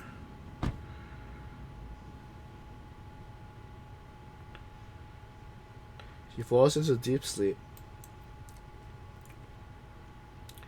In her dreams, there's no pain in her feet, no sad farewells, no trivial family matters. Only peace and undescribable peace, like a crystal lake nestled in the boundless mountains. Bianca wakes up, not wanting to leave the serenity of her dream. She lies in bed with her eyes closed, reliving it in her mind. Bianca? Are you awake? Bianca? Outside the car window, a bonfire burns gently under the night sky. We almost got everyone. Alright. I'll come out in a second. She pulls herself out of bed, bandages up on her feet, and gives Egg a pat before heading out.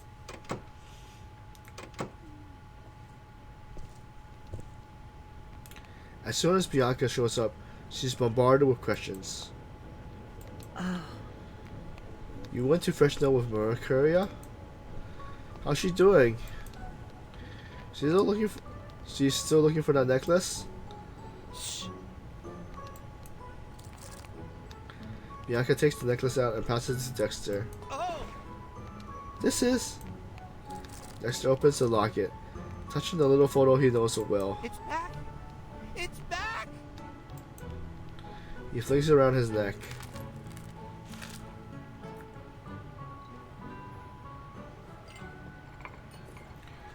Elsewhere, Stuck Salsa Restaurant. Now you lost your employee ID card too? Looks awful lately. Here, I bought the lucky keychain for you at the market today. Maybe I'll help you find it. But you already gave me a bunch of these keychains. He lists his keychain. There's more decoration than actual keys on it. I'm not sure that. Not sure if this will make any difference. Edward, come on, let's go test it out. Without another word, she pulls the man out of the restaurant. Cash or credit? The two walk past her. Mercuria watches them as they go. Should I use the wallet they left here to settle the bill? Mercuria walks to the table and wipes it down. She notices a wisp of gray-white energy at her fingertips. Dexter? The man was clearly not Dexter. Mercury looks at the item on the table. Oh. Dexter's gift keychain. She recalls when they first met Dexter. There was a woman waiting outside the tent that night, right after the furious man left. I see. That was her, Barbara.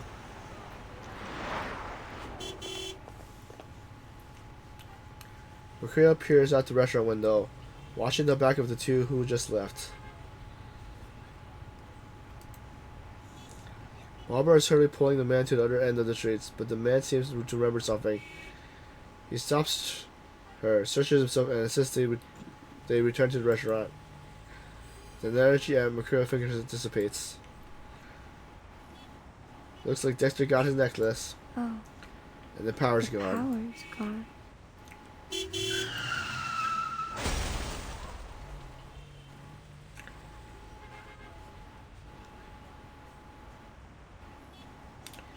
A out-of-control car rushes past where Barbara was moments before.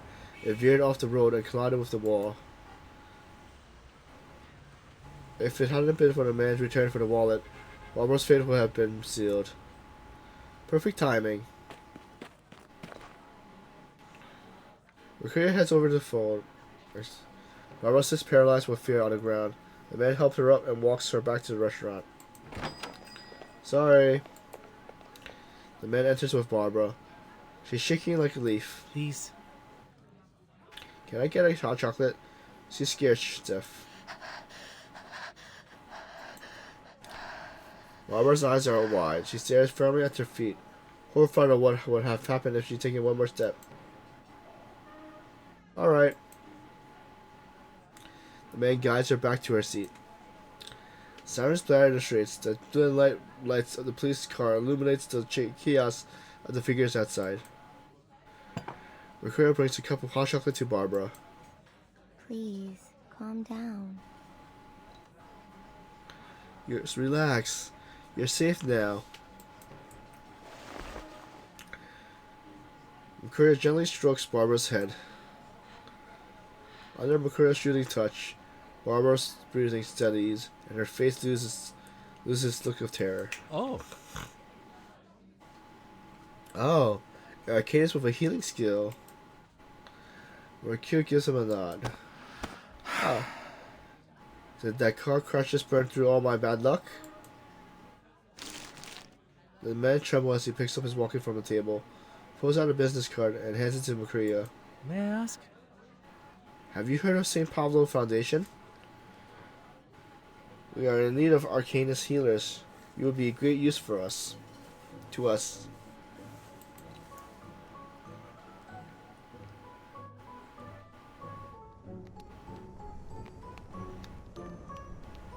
The group lingers on the story of Bianca and Mercuri's unexpected journey. So you have a chick student? Are you gonna use it for your tarot reading? Oh, a journey. Cooper is leaning back with the eyes closed. He seems to be lost in some kind of fantasy. So Mercuri are working as a waitress at the place called Skunk Salsa Restaurant.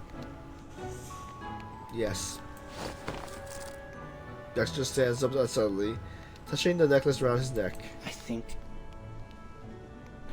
Maybe I should go thank her in person. Oh. Go for it. Go on. Everyone encourages him. You're not walking jinx anymore now that you got your necklace back. You bring no harm. Won't have to offer curse service anymore either. You might want to think about changing your keychains too. No one would want them even if you paid them. Oh! Dexter looks hurt. Believe me, these were the pick of the bunch. There's a gentle collected jeer, followed by a break into other conversations. So Bianca, he asked her in a low voice, you gonna keep coming to these meetups? Of course. As soon as I solve my dad's problem.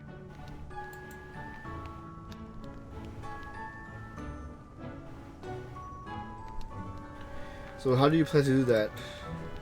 Oh. A reservation for a support group of alcoholics is filled with people who has been through the same unemployment, getting laid off, feeling aimless. I think it's gonna be a good for him. So... Hey Aguardo. Something occurs to her. She pulls her hand on Aguardo's shoulders. Maybe.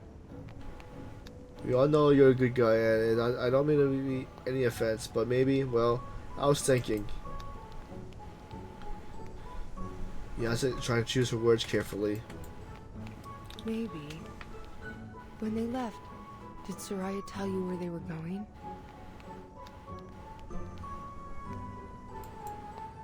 Oh. Of course, I'll tell you all about it later.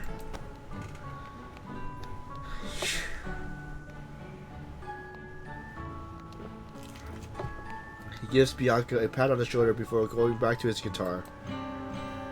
Oh, who could say no to a night like this? I hope that every night, well, from now on, can just be like tonight.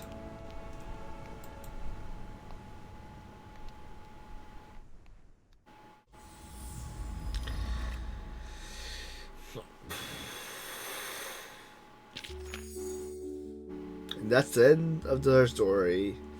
Let's do the surveys. So this part is just fighting. You will just.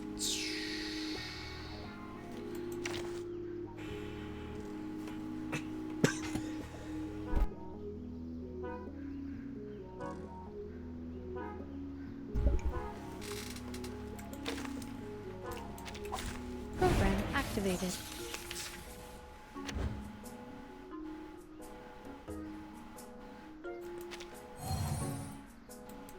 The moment of silence. Charging. Loading. Benefit from reading. Barrage. Faraday's Miracle. Under attack. Take a deep breath. Take a deep breath. To the left.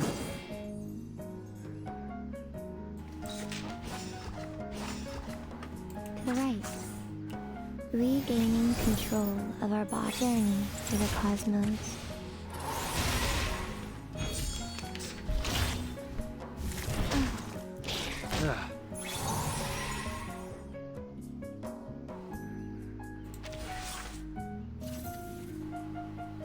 Like cupping the moon in the palm of my hand. Like cupping the moon in the palm of my hand. Charging. I am the waves in the ocean and the stars in the sky.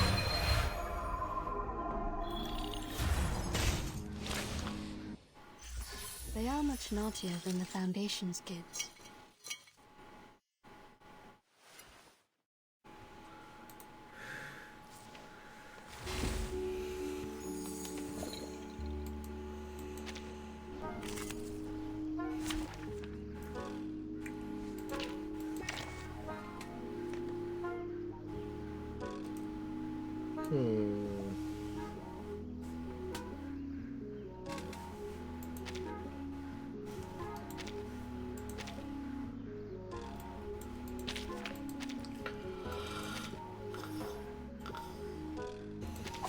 Let us have a fair fight.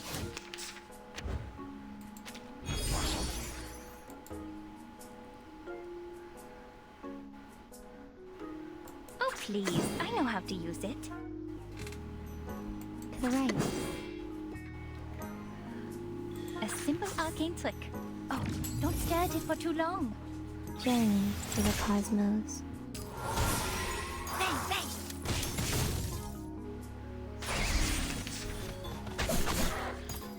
Go. Damage.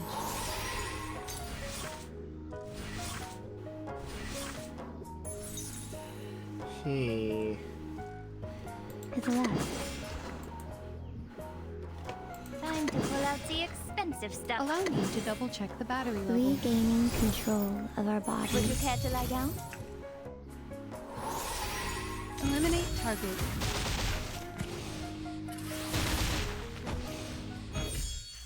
Now, to preserve this memory in our dreams.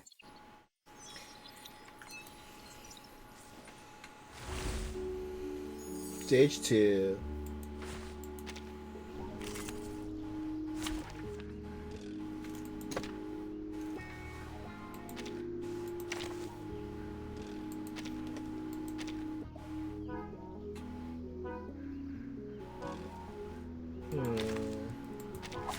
Program activated.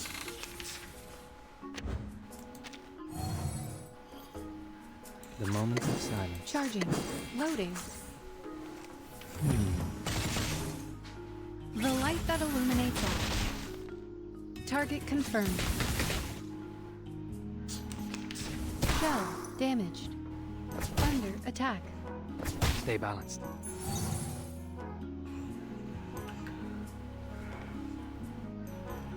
Charging.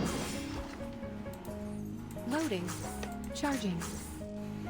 Faraday's Miracle. Barrage.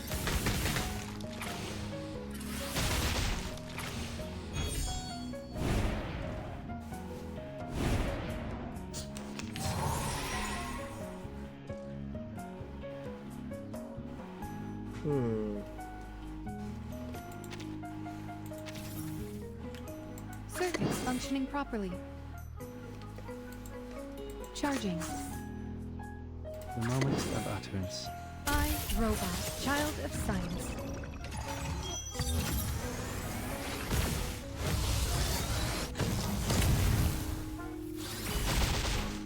Target confirmed.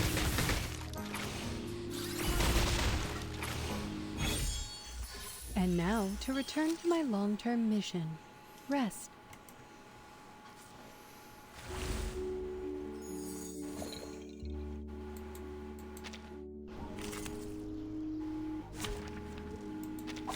My duty lies with you.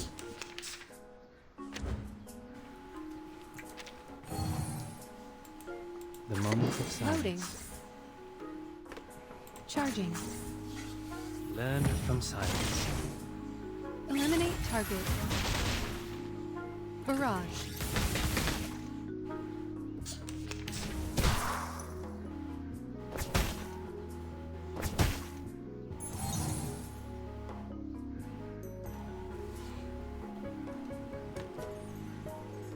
The moment of utterance. To the left. Loading. Benefit from reading.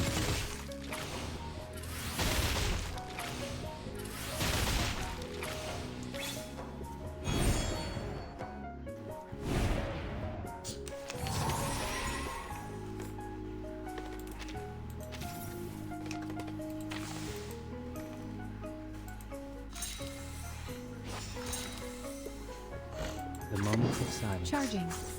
Loading. Benefit from reading. Target confirmed. Faraday's miracle.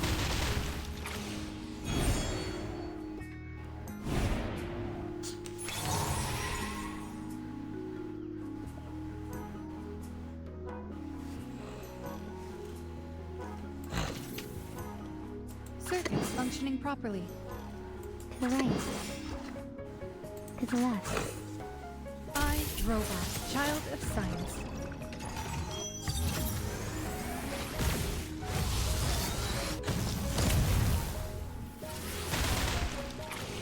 Regaining control of our bodies.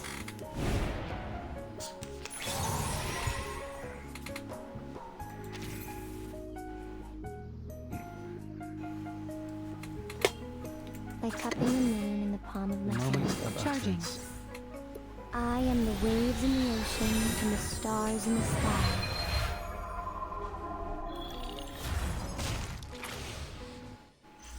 And now to return to my long-term mission. Rest.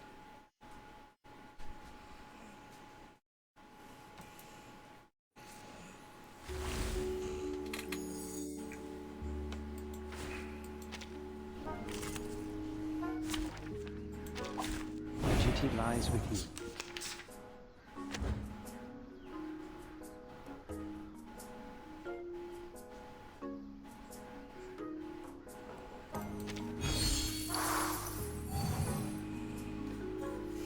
The moment of utterance. Charging.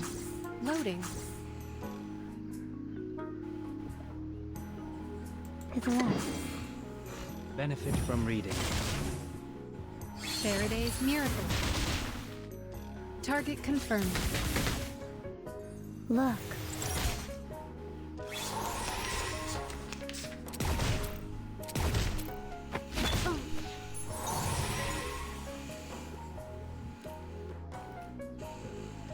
The moment of silence. Charging.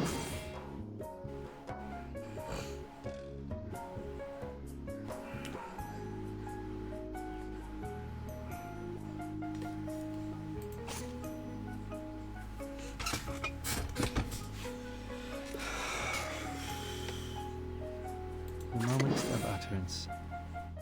No worries. Loading.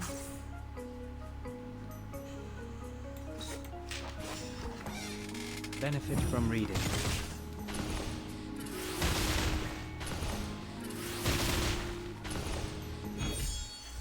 Now, to preserve this.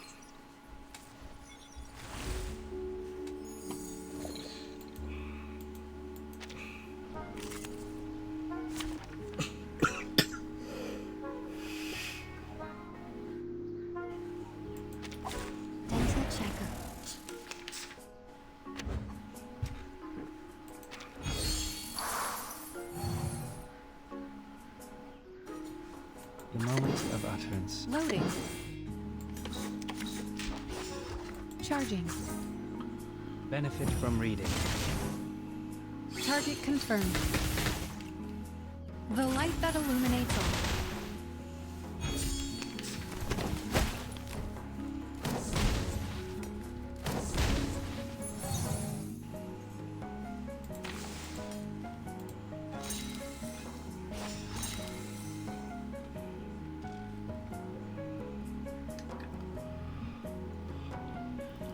The moment of silence. Loading. Charging.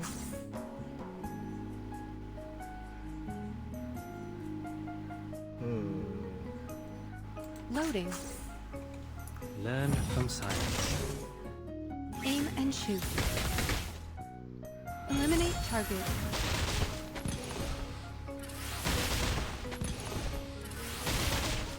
Barrage. Now, to preserve.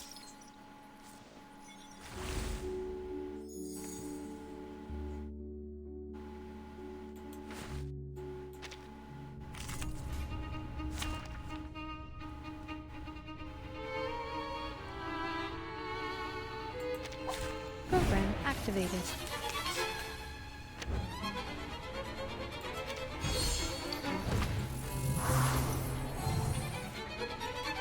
The moment of silence. Loading. Charging. Benefit from reading. Target confirmed. Faraday's miracle.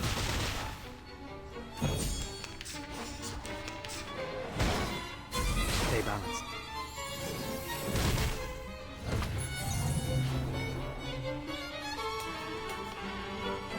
Circuit functioning properly. The moment of utterance. Loading. To the left.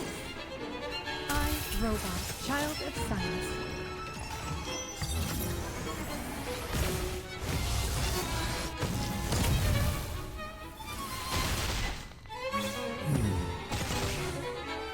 Barrage. Journey to the cosmos.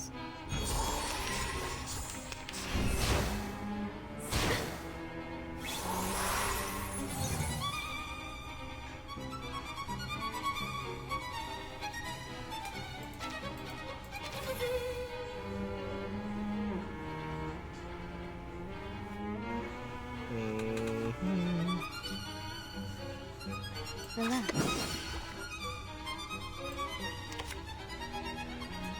The right. To the left.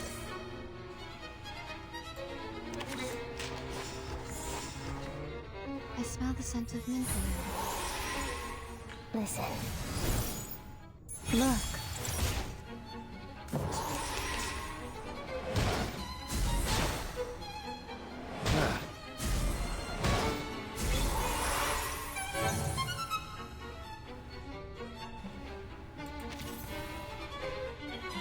Like cupping the moon in the palm of my hand. Charging. We need some peaceful moments. To the right. I am the waves in the ocean and the stars in the sky.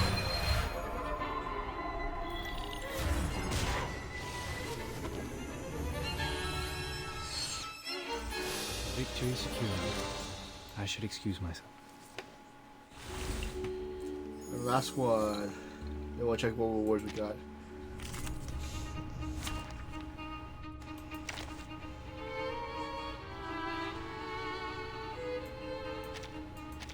Dental checkup.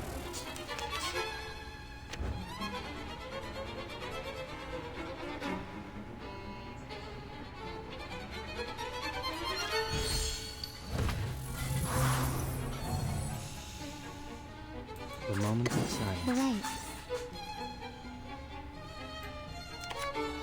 Charging. Learn from silence. Shine. Faraday's miracle.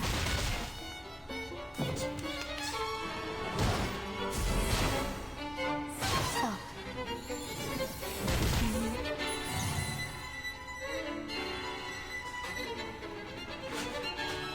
The left. No. The right. Loading. This'll help. Thank you for your cooperation. Journey to the cosmos. Target confirmed. Finder, attack. Stay balanced. Take a deep breath.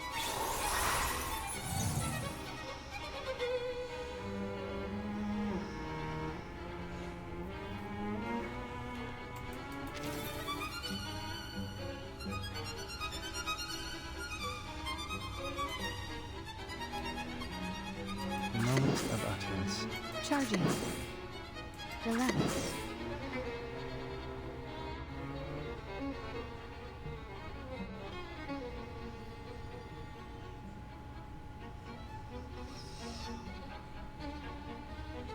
Like cupping the moon in the palm of my We hand. walk in long nights. The light that illuminates all. Thank you for your cooperation. I am the waves in the ocean and the stars in the sky.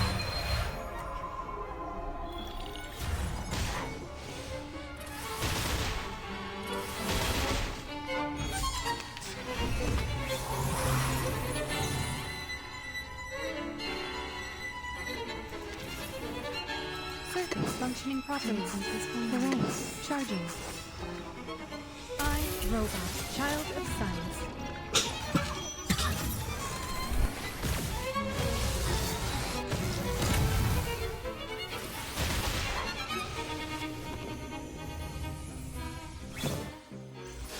Victory secured. I should excuse myself.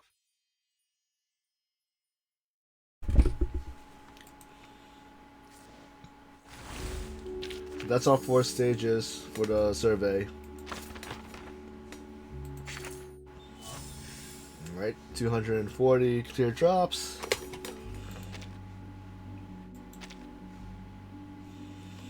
And it's almost 12:30. Interesting things happen during night shifts. You meet a talking dog. The numbers on the bank book will slowly grow. Alright, so that's all for today's reverse 1999 stream. We'll find out another day to do Sotheby's adequate into those quests. The lady's eloquent. So we have 3 days, so I might do it tomorrow.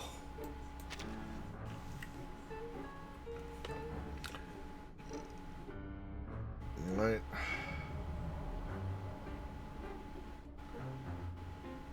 Warehouse. Expiring. Or candies, okay. Alright. So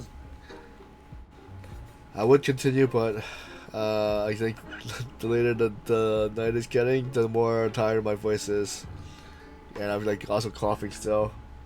I thought it was kind of like healed, but let's head to the screen and see who we read out to.